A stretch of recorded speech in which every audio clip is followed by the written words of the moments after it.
Welcome back to another episode of The Road Chose Me. My name's Dan Grech, and today it's time to get new wheels and tires on my Jeep Gladiator. Obviously, this is a really important decision because without 4 round tires, there are no adventures. You need to make sure that they're up to the task for where you want to explore around the world. So I'm about to drive down to the tire shop and get them mounted. Let's get into all the details of the choices that I've made right now.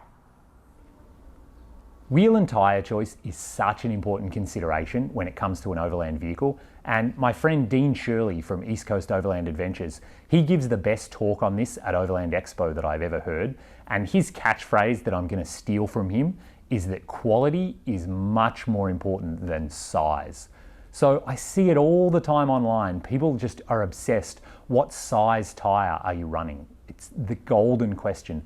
And I have to say, that question isn't very important when it comes to driving around the world. The trips that I've done, Alaska to Argentina, all the way around Africa, people don't ask what size tires you run because that's not the important thing.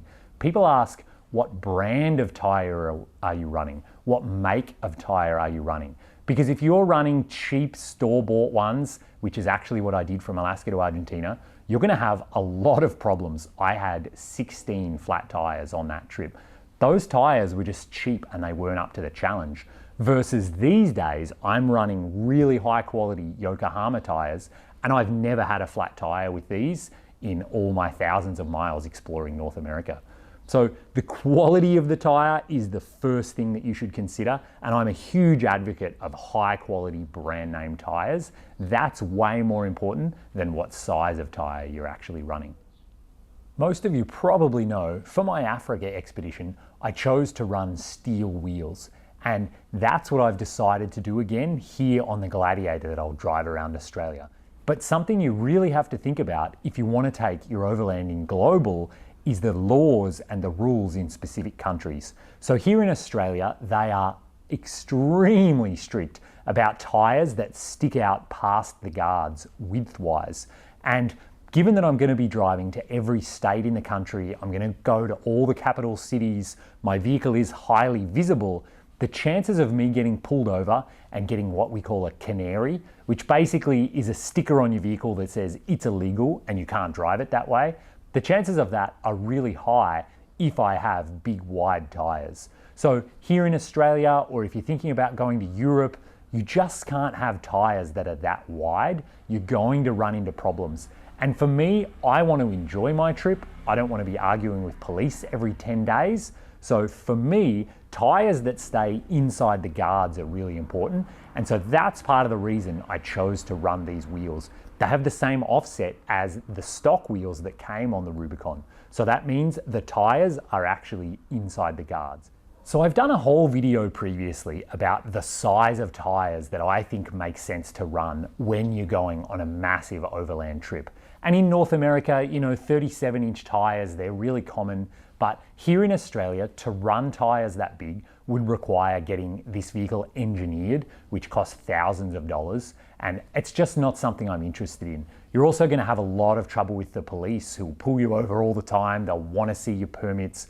And because I'm going to every state in Australia, I actually have to comply with the law in every state. The vehicle is registered here in the state of Victoria, and it's legal here, but even if I drove it into Queensland, it doesn't matter that it's legal in Victoria, it also has to pass the laws in Queensland, which are quite a bit different. So I actually have to comply with whatever the lowest common denominator is if I don't want to have trouble with the police as I go around. So this is a really important thing. Once you start exploring the world, you really don't want to have tires that are just enormous and stick out past the guards. As well as that, huge tires are really hard to get a hold of. They're going to really hurt gas mileage. They are going to fling mud all over the vehicle that you're living out of. There's a whole host of reasons. So I recommend you check out that video where I discuss in great length why I don't run huge tires on my vehicles. And so actually here on the Gladiator, I have, these are 285/70/17s. And on the sidewall, these actually say 33 by 11.5 inches using the old imperial measurements. And these are actually the identical tires that I have on my Jeep that I drove around Africa. So I've been running, these are Geolander's XAT tires.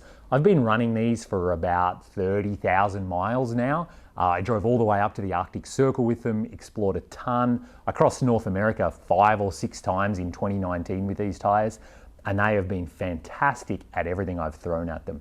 And the reason that I've chosen these tires is because for my long overland expeditions, there's no doubt I spend a lot of time on paved roads and a lot of time on just bad gravel roads. It's pretty rare that I'm actually driving in true off-road style where there actually aren't any roads. Because the reality is I want to get to beautiful beaches, lakes, mountains, lookouts, campsites. I want to go places that very likely other people have been before. It's pretty rare that I'm trying to just punch my own road through the wilderness. That's not good from an environmental perspective, and chances are it doesn't go anywhere interesting anyway. Yes, I have to deal with mud and sand and broken pavement and every condition that comes along, but chances are it's some type of road. So I don't need the most extreme performance tires. I need really long-lasting tires that are good in a massive variety of conditions. And that's where all-terrain tires really shine.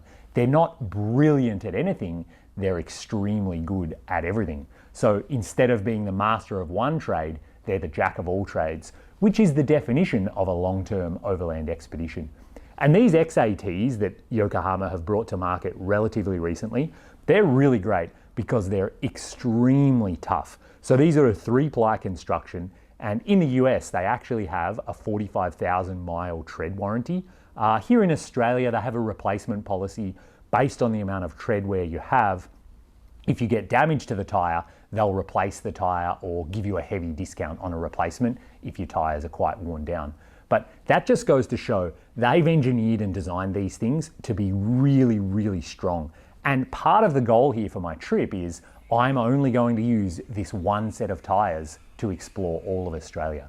So I don't yet know how many miles or how many kilometers I'm going to put on them, but let's find out. I'm excited to see how these things hold up to 50, 60, 70,000 miles of travel as I roam around Australia. And I'm expecting to encounter pretty much every road surface that I can imagine.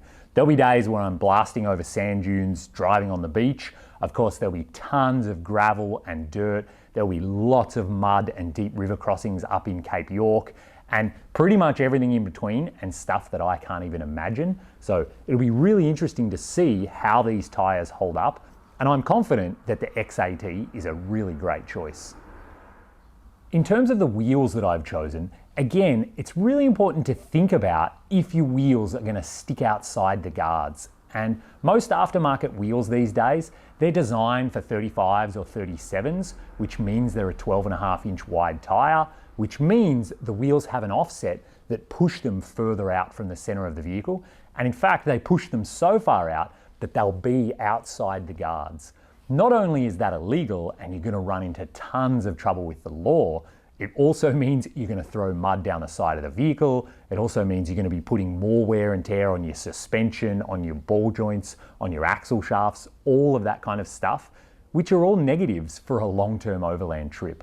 And so these wheels are actually made by Mopar. This is the spare wheel from the Jeep Gladiator. When you buy it from the factory, they give you a steel spare. So I just went to a dealer and I bought 5 of them. And so I had them zinc coated and powder coated to really help minimize the chances of them rusting or having any trouble like that. And because they're steel, the huge advantage is if I do damage one, you can smash it back into shape with a sledgehammer. Anyone could weld it with a stick welder, whatever's needed. If I had an aluminium wheel and I found myself in the middle of nowhere with a damaged wheel, it would crack and there would be no way to repair it. Maybe in Australia you could get to someone that would have a way to weld aluminium, but again, that's going to be a bigger city. It's not going to happen when you're out in the middle of nowhere. So my steel wheels worked really well in Africa, and I'm confident that these are an excellent choice for Australia too. And a quick side note on that, those ones I had in Africa, they're called the Mopar Steel Winter Wheels, and I loved them, and actually I wanted to run them on the Gladiator. I test fit one, and because the brakes are so big on the rear of the Gladiator, those wheels actually don't fit. Well, I mean, technically they fit. They clear the rear caliper by about the thickness of a piece of paper, which in my mind means they don't fit. And if you ran wheel spacers and you push them out, maybe you would make it work. But for me, that's not an option. Wheel spacers are completely a no-no in my world. They're just too much more points of failure and too many more things to go wrong. And of course, then you're pushing the tires outside the guards, which defeats the whole purpose anyway. So those wheels for my needs don't work on the Gladiator, which is why I chose these spare steel wheels. And I think they're going to be excellent. The only feature that I don't like about them is that the valve stem sticks out beyond the face of the wheel. So the valve stem is a little bit vulnerable to maybe a rock or a stick or something like that.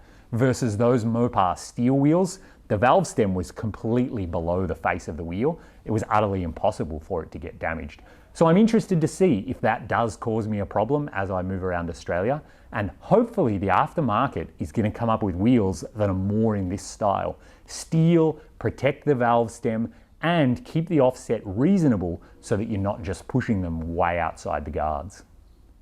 These wheels require different wheel nuts, and so actually I'm running nuts here. These are from Rugged Ridge, these black steel lug nuts, and I've also put lock nuts on all 4 wheels, and so I have a key for those lock nuts. Again, I'm not as worried about safety and things getting stolen as I was in Africa, but hey, why give someone the opportunity to steal your wheels and tires? Let's put a lock nut on there, slow them down, at least make it a lot more difficult. Hopefully they'll be more inclined to go and look at someone else's wheels and tires and not try to steal mine. I mentioned earlier too that I actually have 5 of these. And this is a consideration that I think so many people overlook. You have to make sure your spare wheel and your spare tire are identical to the 4 that you've got on the ground. And you know, lots of us, we buy 4 tires that are some huge size and then just leave the stock spare tire. For what I'm doing, that's an absolute no-no. I need to make certain if I have a puncture or if I have a reason to use the spare, I can put it on any corner, and I can do that even when I'm out in the middle of nowhere and I don't have a quick or easy reliable way to get the tire repaired. And I do carry a plug kit and I do have my air compressor, so I would repair any minor puncture. But if I tore a huge gash in the sidewall, I think it's really important to make sure that you have 5 identical wheels and tires, not 4 that look blingy and then a 5th that's kind of cheap and nasty. That's not going to cut it. So I hope that video has been helpful, and I hope it gets you thinking about the wheel and tire combination that you need on your vehicle for the types of adventures that you're looking for.